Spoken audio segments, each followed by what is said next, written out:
Past Now Red presents another entry in our anthology of stories that need to be told. The Shadow.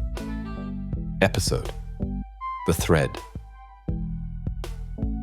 He can slip between the cracks of light and dark, but every time the shadow leaves his body behind, the thread to who he is begins to fray, falling light. The city doesn't breathe. It chokes on silence, on guilt, on shadows that don't always follow you back. This is Greymark, a city with steel bones, broken glass skin. Smells like diesel, bleach, and secrets left in the gutter. Half the lights don't work. The ones that do flicker like they're deciding if it's worth it. Me, I flicker too. Name's Fargo Rome. Used to wear a badge. Had a desk. A coffee mug with my name on it. One day that desk went up in fire and evidence and lies. Something inside me didn't die that day. It changed. Melted down and crawled back out my spine. Now they call me the Shadow, if they speak of me at all. A single bulb swings overhead, dust in the air like ghost pollen. I, Fargo, sit in silence, body half in shadow. I don't sleep anymore, not like before. There's a cot in the corner, stained blanket folded sharp. Across the room, a board covered in photos, maps, string, a madman's mind, or a vigilante's plan. I watch the wall, not the pictures, the shadows behind them. There's a moment right before midnight, a place between ticks of the clock, where light doesn't trust itself anymore. That's where I live. When I stand, bones creak. I cross to the far wall.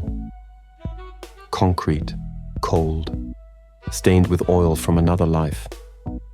A mirror hangs crooked. I don't look at it. Not anymore. Instead, I kneel. A single line of moonlight slips through the broken skylight, pooling on the ground. I breathe deep, slow, and disappear. The first time I did it, I thought I was dying. Turns out, I was just leaving myself behind. As the light shifts, my physical form falls limp, gently crumpling to the ground like a marionette with its strings cut. But something else, something thin, flat, alive, stretches across the floor. My shadow detaches, slithers along the wall like spilled ink. The shadow. My shadow glides across bricks and ductwork. To the human eye, it's just the movement of a cloud, a trick of the street lamp, but it knows where to go. Inside the courthouse, voices. I told you to sit on it. The girl's parents are liabilities. You bring in the press now, we lose control. A female voice says, she was last seen near Sector D near the cameras. Should I wipe? Her male counterpart says, you should do what you're told. From the rooftop vent, the shadow listens. It doesn't need ears. Sound vibrates through walls, across light into memory. The girl they're talking about isn't on the news yet, but she's gone, and they already know. There are cracks in every system, gaps no algorithm sees. That's where I move, live. A slit of shadow beneath the truth. Back in my loft, my body twitches. A small spasm in my hand. A whisper of pain. The longer I stay gone, the more it aches when I come back. I snap upright, chest heaving, fingers trembling. Blood from my nose. Again. I wipe it away with the back of my sleeve and stare at the wall. One new pin goes into the board. A councilman's aide, caught on a security feed. I mark it with a red thread. That thread stretches to a playground photo, to a van, to a missing girl named Cora Devlin. This isn't a city anymore. It's a wound. And kids like her, they're the blood it spills when nobody's watching. I pull out a weathered file, pages half burned, edges warped from the explosion that took my old life. Inside, my death certificate, my badge.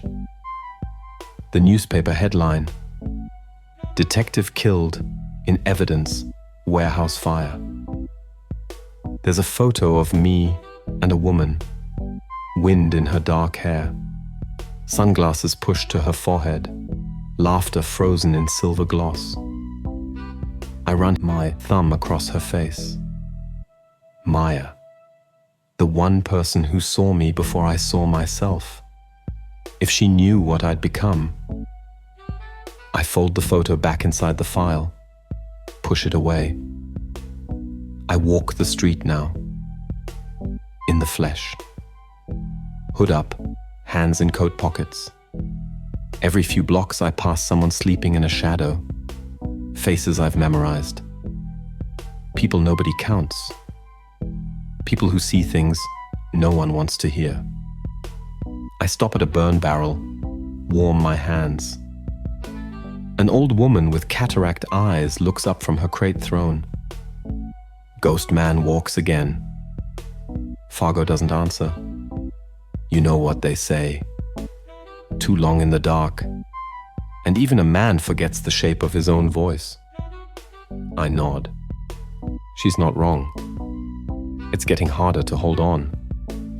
Every time I cross over, something stays behind. I flip a coin into her lap. It's silver. New. Bought it off a dealer who used to work for the state. Clean silver reflects better. Stronger shadows.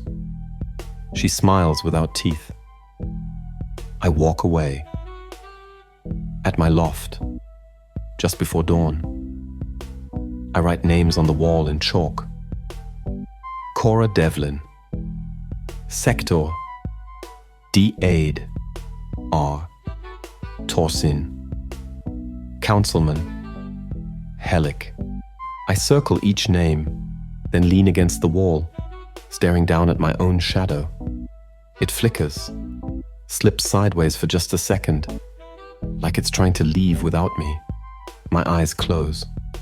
Tomorrow, I'll go back in. Deeper, closer to the source. But tonight, I hold the thread a little tighter, because when the light returns, I'm not always sure I will. The thread unravels. By the time the sun drags itself over the skyline, it's already too late. Light doesn't save this city. It exposes it. And sometimes, it burns. Maya Cross stands barefoot on concrete in her rooftop greenhouse. Morning dew clings to her plants. Basil, rosemary, small tomatoes. Her face is leaner now, hair cropped shorter. Her hands are still steady, but her eyes haven't smiled in years. She's replaying a voicemail. Fargo's voice. Maya, it's me. I need eyes on Sector D. Look into a name. Torsin. R. Torsin. He's dirty. I'll be in touch. She deletes the message, stares at the phone. Maya was the only person I trusted with the truth. Because once, she trusted me with hers. We'd been partners in a world that didn't care who bled, only who paid. Now we just orbit the same guilt, pretending we're not still tethered. Under an abandoned underpass, Rome slips through the skeleton of the city. My shadow form rides between ambient light, headlight glare, flickering fluorescence, and the dull pulse of dying street lamps. I cannot be touched. But every time I return, I feel it more. The slippage, the forgetting. Tonight, I'm not watching from rooftops. I'm slithering beneath cars, inside walls, listening. There's a rhythm to corruption, a heartbeat under concrete. When you know what to hear, it's like music. Ugly, but true. Two private security guards talk near a fence at a security checkpoint near a construction lot. I told you. She wasn't on the list. But Helig said, no questions. But she's a kid, man. She didn't even cry. Just looked at me, like she knew what was coming. Doesn't matter. By now, she's not even in the system. I, the shadow, linger under the lamppost, flickering in and out of their peripheral vision. Unseen, but felt. Children don't disappear by accident. Not here. Not with that kind of silence around it. Back at Maya's apartment, she is tracing utility logs, city grid updates. She overlays security camera data with blackout zones, intentional gaps. A building shows up more than once. Darien Psychiatric, a defunct mental ward purchased 2 years ago by a corporate shell with ties to city contracts. She dials Fargo's old number. No answer. Instead, the window fogs in a perfect handprint. From the inside, she turns. No one's there. Just the rain. I can't speak anymore. Not out loud. But she hears me, somewhere beneath her pulse. We always did speak in silence. Back at the Shadows loft, I return violently. My body jolts upright. I cough and choke. Blood runs from my nose and both ears now. My hands shake. I grab the wall, smear a red line across the chalkboard of names. Cora Devlin, R. Torsin, Darien Psychiatric. I add a final circle around Helllick and carve an X through it. I'm not thinking clearly. The world wobbles. The room spins in halogen flicker. The threads fraying. I feel it, like a violin string stretched too tight. Every jump leaves a scar I can't find once I come back. Names I forget, faces I should remember, pieces of who I was, falling behind. Flashback. Years ago, evidence warehouse. Day of explosion. Maya and I are inside, scanning files. We've uncovered something. Boxes labeled Priv Rehoming, Juveniles. Maya, hushed, urgent. These aren't transfers. These kids were never processed. They were erased. Then, the explosion. Fire. Heat. Light. Everything goes white. I woke up 3 days later. Ash in my lungs. No name. No voice. Just the sense that something had been burned into me, or out of me. At the Darien Psychiatric Center, the building looms like a mausoleum. Barred windows, overgrown vines. Power still hums. But no records exist of tenants, patients, or staff. I arrive in full shadow. My form flattens under the fence, slides through cracks in the foundation. Inside, silence, but not emptiness. A camera whirs in the corner. Another hallway is lit only by motion-triggered bulbs. I glide beneath the light, darting between it. Light's funny. It sees what it wants. It misses what it's afraid of. And shadows? Shadows remember what light tries to forget. I reach a locked room, laid walls. No sound gets in or out. But I feel her, the girl. I hover at the crack between door and floor. Inside, a metal cot, a child's backpack in the corner. A girl no older than 10 sits, arms wrapped around her knees, staring at nothing. She doesn't cry, but her eyes, they know. I push harder, trying to seep through the crack. She's alive, but she's already halfway gone. Like me, I can feel her, right on the edge. A thread, just one. Then the alert, then the alarm triggers. My presence, though undetected visually, has disrupted motion sensors calibrated to ambient heat. At the security control room, a guard shocked says, "What the hell was that?" Screens flicker. One goes black, another reboots. A third one shows a camera from Sector D, months ago, clearly capturing the child being led into the van by Torsin.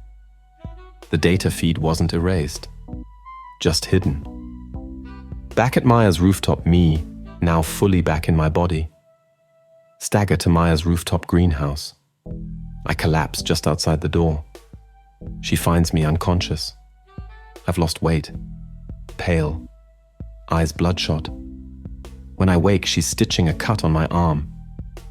Maya, seeing me wake, says, "You said you'd come back. You never said how broken you'd be when you did." Just above a whisper, I say, "She's in there. The girl.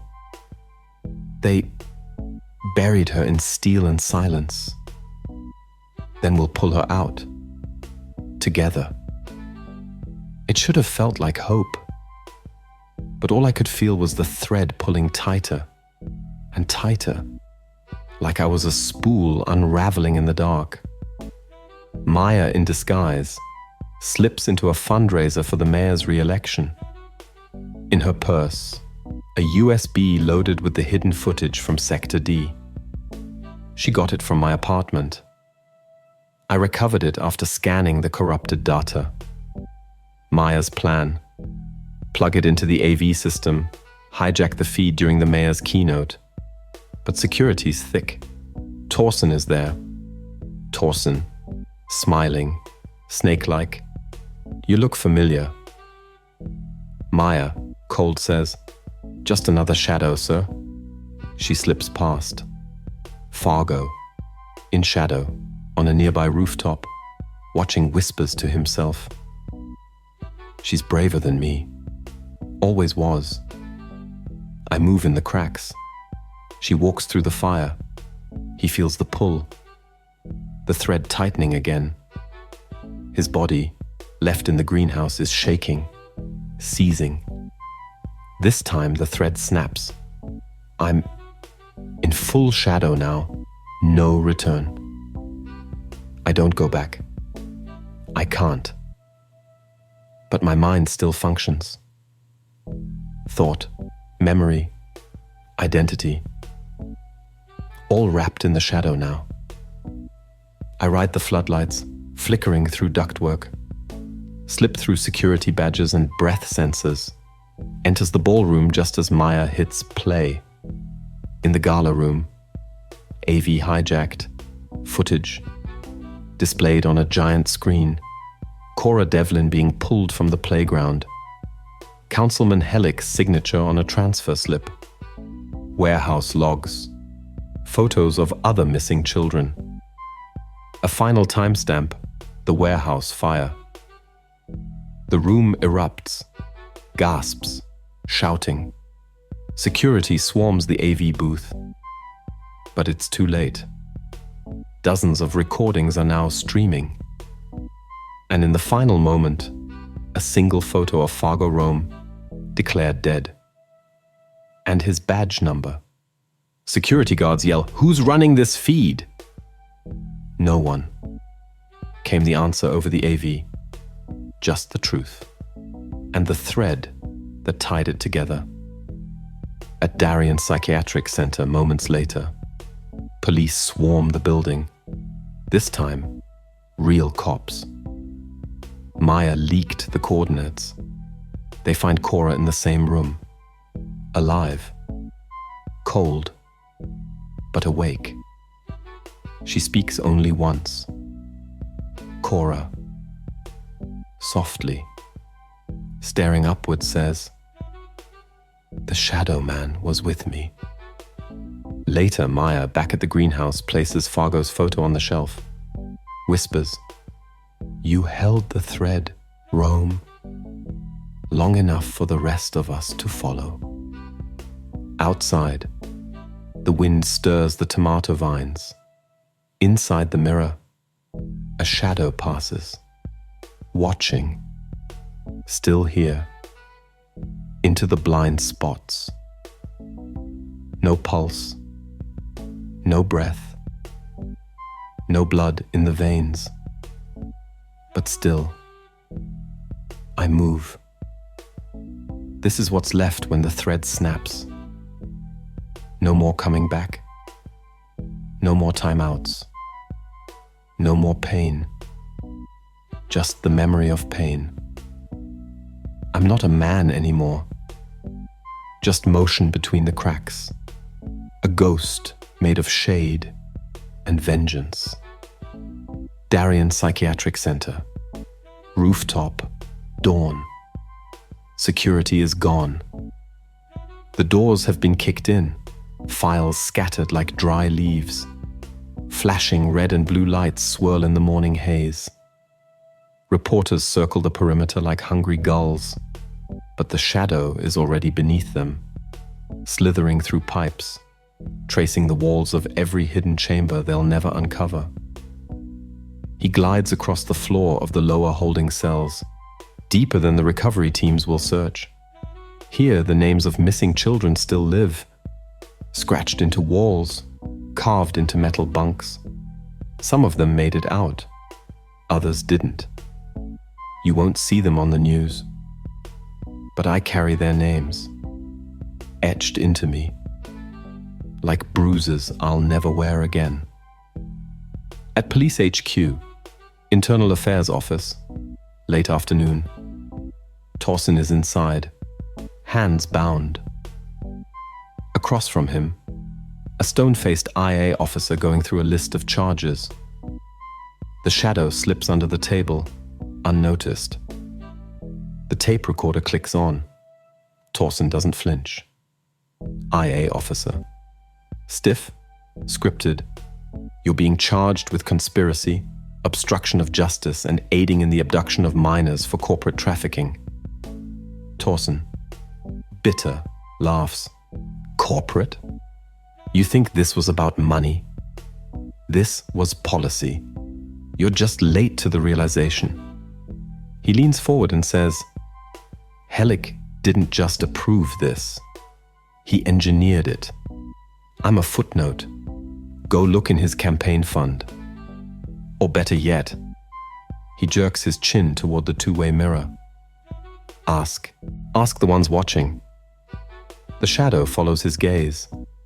And there, just barely visible in the one-way glass, a faint flicker. A camera, hidden in plain sight, not police-issued. There's always another eye, another layer. You think you've found the rot, and then you realize it's just the surface mold. At a city data node, underneath the mayor's mansion buried beneath Hellick's estate is a private server room. A vault of digital shadows, footage, metadata, location pings, and the full map of the surveillance system that governs the city's traffic lights, drone routes, and street-level security grids. The shadow glides down through the vent shafts, untouched by lasers or heat triggers. He slides along fiber optic cables, riding the pulse of electricity. At the heart of the room is a server stack, humming softly like a beast in sleep. He phases into the tower, Inside, blueprints, names, footage of dozens of children handed off between false foster agents. One of them, Cora Devlin, shows up 3 times. The footage contradicts the official retrieval timeline. The system was edited carefully. One file is marked Ghost Line Protocol. That's what they called it.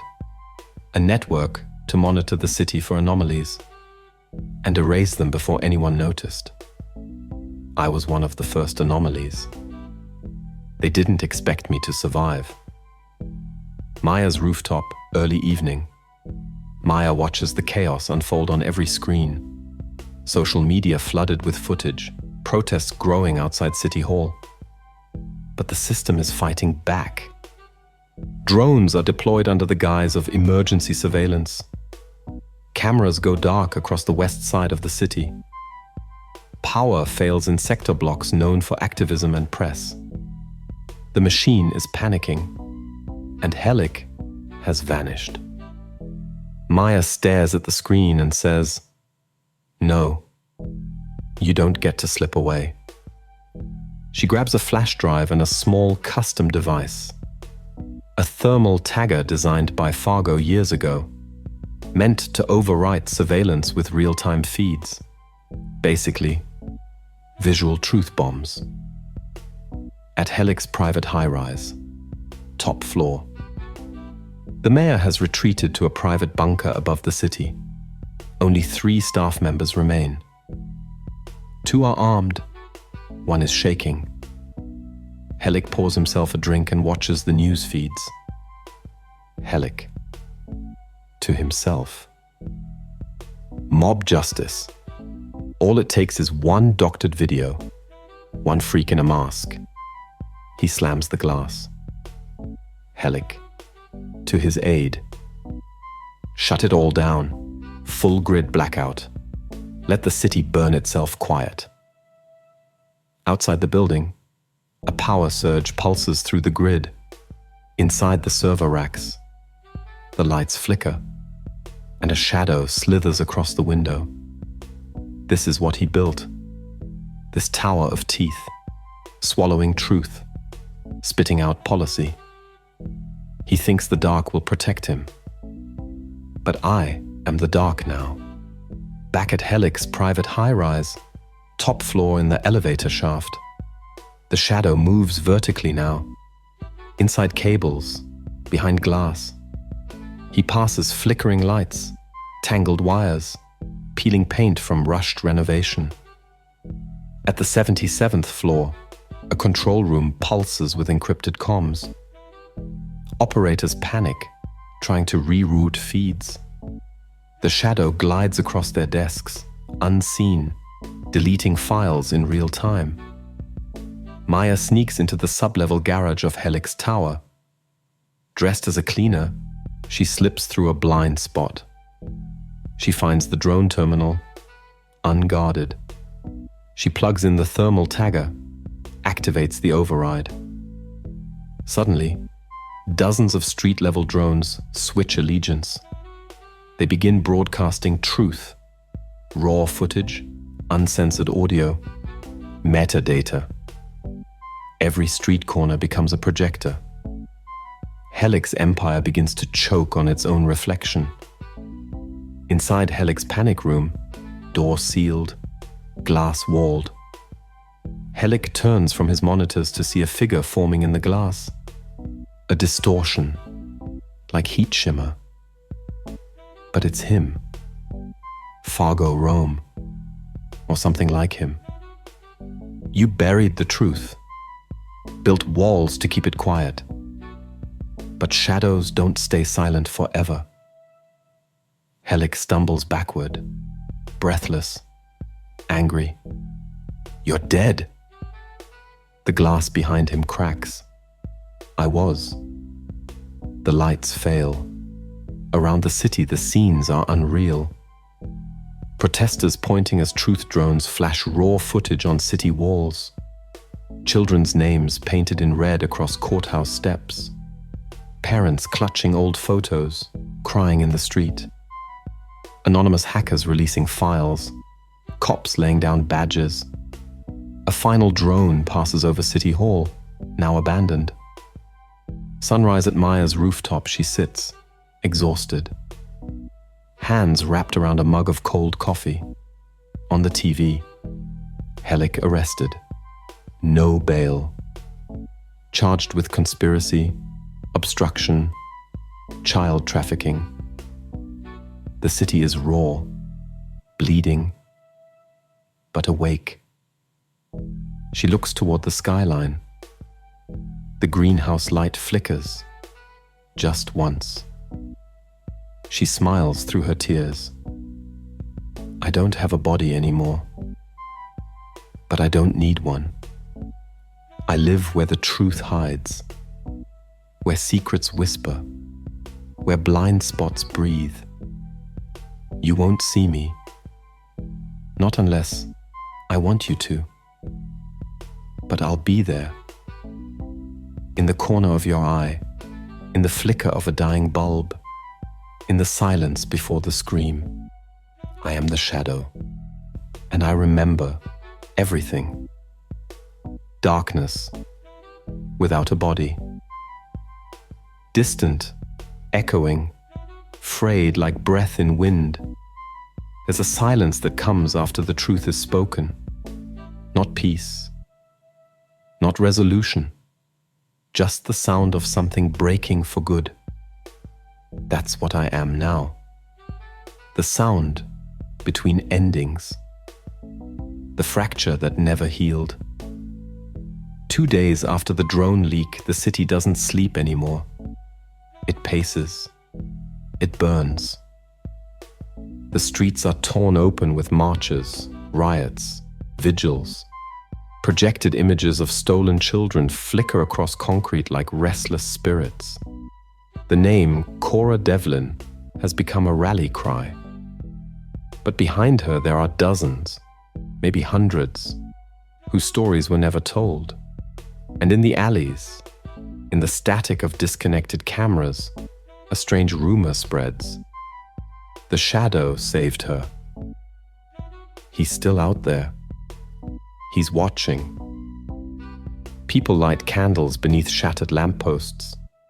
Some leave chalk outlines. Others scrawl names on walls like prayers. But no one knows the truth. Fargo Rome is gone. And yet, he watches. Police HQ. Basement archive. A rookie officer reviews sealed files, unaware of the slip of shade curling across the walls behind her. She pulls a report. Missing, J. Salazar, age 11, foster program. No case notes, no closure, just transferred, closed. She hesitates, looks at the camera in the corner of the room. It's dead. I used to believe you had to be visible to be real, that if no one saw you bleed, you didn't matter. But now I know better. She reopens the case. Behind her, the shadow lingers and moves on. At an abandoned theater in an upper balcony, a group of street kids gather. 10, maybe 12. Young, scarred, the ones who slipped between cracks. No one was supposed to fall through.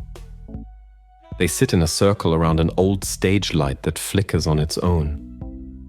One of them, a boy named Kane, maybe 14, speaks, hushed and serious. My brother says he saw him, in the glass. Said he whispered to him, told him to go home. Said his name. The others murmur. One girl, hair dyed orange, bruises on her wrist, asks, "Is he dead?" Kane nods. Yeah, but not the way they think. Above them, the ceiling leaks light, and something moves across it like a slow breath. Back at Maya's rooftop, Maya walks the perimeter. watering plants by muscle memory. She hasn't slept. The news says Helic is under federal protection. That the case is complex, ongoing, sensitive. In other words, the system is already trying to put the genie back in its bottle. She lights a cigarette. She's never smoked before. She looks at the mirror in the corner of the greenhouse. Nothing. But then she turns and sees a faint imprint on the foggy glass. A hand, smaller than Fargo's. She's alive, and she's speaking, even if the world won't hear her yet. Maya steps forward, touches the mark. At Helic's federal safe house, undisclosed location. Helic sits in a sterile white room, curtains drawn, security outside. He scrolls his tablet, his bank account's frozen, his name shredded in headlines. But he's still alive, and he still believes it can be fixed. He opens a message. New offer. Clean slate. International escape. 20 elons in digital ledgers. Ghost line still active. His eyes widen. The offer is real, and it's coming from inside the same infrastructure he helped build.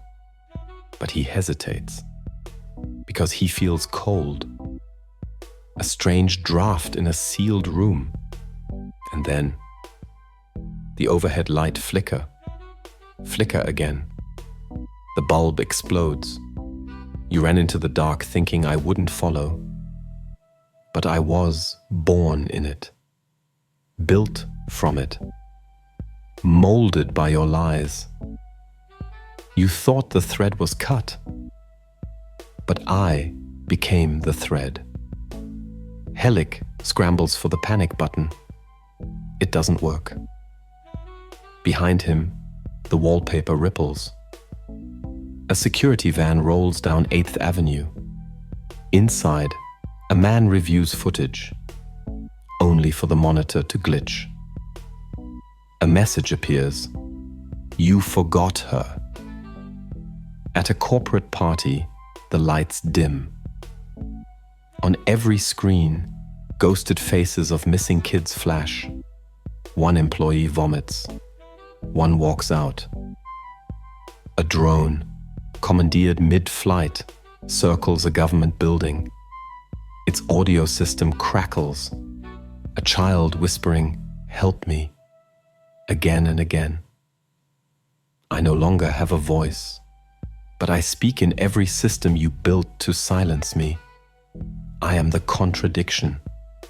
The light beneath your eyelids at 3 a.m.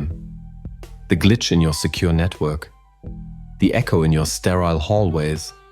I am every child you lost, every parent you erased, every name you tried to forget. Helic, alone in the safe house, is hallucinating now. He screams. He sees shadows moving through the floor. He sees Fargo's badge on the table. He didn't put it there. He grabs a knife, slashes at the air. His reflection in the mirror stares back. But it's not his reflection. It's Cora Devlin. No eyes, no mouth, just a pale, blank face. He shatters the mirror. Meanwhile, Maya is hacking a secure network at an underground server farm. Maya's fingers fly across the keyboard. She's traced the Ghostline protocol to a private offshore account. In her earpiece, a crackle. S. She thought she was alone, but she hears a hum, rhythmic, a heartbeat. Fargo. She doesn't speak, just works faster. The server fans spin louder. A shadow moves across the back wall. No source, no explanation. She inserts a final drive. A full leak. Every child, every location, every complicit name. Grey mark. The city erupts. Not in fire, but in clarity. Digital billboards display the names. News outlets, forced to break the story. The foster companies collapse. Executives resign mid-interview. Senators call for resignations. The president appears in a live address. Gross misuse of city infrastructure, we will bring them all to justice. And in the chaos, Helic is gone. Maya receives coordinates in a dead email inbox. Only one word in the subject line: finish. She finds Helic at a train depot, bleeding, half delirious, muttering to himself. He raises a gun, hands trembling. Helic, waving his gun wildly, says, "He's here. He's here. He won't stop." Maya raises her phone, streams his confession. He stares at her, realizes too late. Behind him, glass. Behind the glass, darkness. In the shape of a man. And it moves. The system is down. The veil is torn. The truth is loose. And me, I won't be coming back. A week later, on Maya's rooftop, she places the final photo on her wall. Fargo, Rome. Below it, he vanished and became everything we needed. She closes her eyes, breathes deep. The greenhouse light flickers and stays on. If you're quiet enough, if you stand in the still light between street lamps, you might feel me. When a child runs away and is found safe, when a file uncovers itself, when a camera malfunctions right before something unspeakable, and somehow justice arrives anyway. That's me. I'm not a ghost. I'm the shadow you cast when you stand up, and I'm not finished. The memory of light. After a storm, people look up. They watch for the sun, for the sky to soften, for a crack in the clouds that tells them it's over. But storms don't end with silence. They end with aftermath. And the aftermath has teeth. Grey mark, 1 month later. The city looks brighter from above. Scars remain. Charred storefronts, broken glass, boarded windows. But there's movement. Grass growing through cracked sidewalks. Murals being painted over the names of the missing. A candlelit memorial at the riverfront. A drone buzzes by. Not surveillance. A journalist's camera. The eye of truth. On screen, a banner hangs from City Hall. Remember them all. Beneath it, names. Some in gold, some in chalk, all in blood. In a small courtroom, Maya sits on the witness stand. She's pale but steady, hands in her lap, a photo ID clipped to her blouse. Special investigator, Civil Claims Committee. Across from her, a defense attorney. Sharp and dismissive says, "Miss Cross, are you aware that much of this evidence came through unconventional means?" She nods. Mays responds, "I'm aware it came from the only source who gave a damn." The courtroom stirs. She lifts a file, drops it on the desk. The sound echoes. She continues. 37 children were recovered alive. That's what unconventional truth looks like. Fargo's former loft, boarded, sealed, once filled with maps, pins, strings. Now it's empty. But something lingers. In the corner, where the shadow once curled, a plant has grown. A single vine has broken through the concrete floor, curling toward the skylight. No one planted it. No one watered it. But it reaches upward.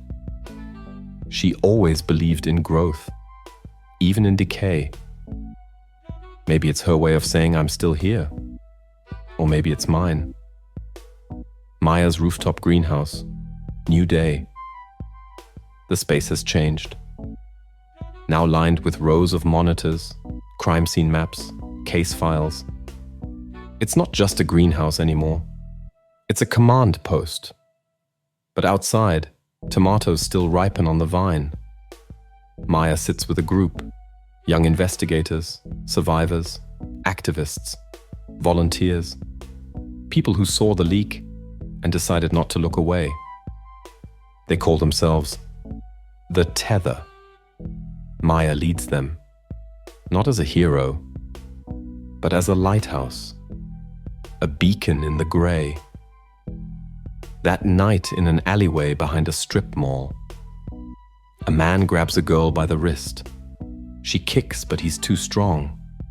Suddenly, the light above them flickers, goes out. A shadow stretches against the flow of the streetlight. The man turns, sees nothing, lets go, runs.